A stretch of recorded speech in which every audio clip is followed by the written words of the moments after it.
Zini kā, te tāda māja, tad šķūns, te mēs rodam bedru, tā bedra tur iet, un viņi tur iet, reku aiziet uz otru māju, un tā bedra kaut kur pus no mana augumiņa.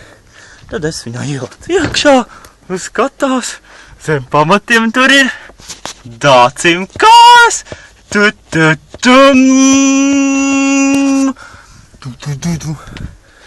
Dācim kājas. Man čuvis, ka viņš visu mūžu ir iemūrēts iekšā mājā. Dāc, vai tev kaut kas sakāms?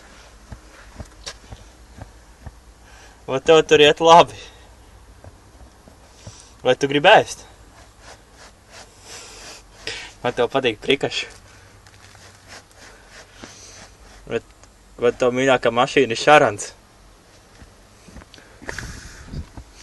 Vai tu pēc darba esi dušā?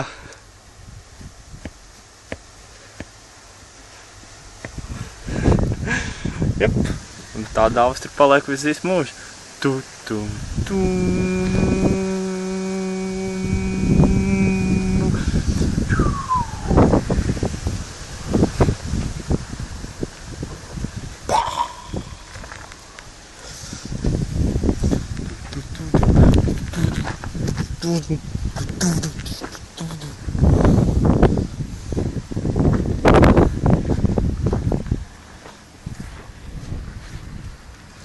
Uh-oh.